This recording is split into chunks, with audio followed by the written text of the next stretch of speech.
అవమానాలను ఆశీర్వాదముగా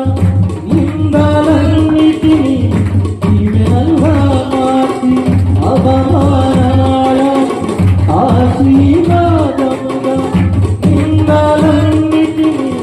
దీవెనలుగా మార్చి నేను వేసే ప్రతి అడుగులో నీవే నా దీపమై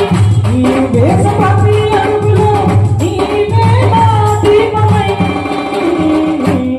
చిరునవ్వుతో నింపిన యేసయ్యా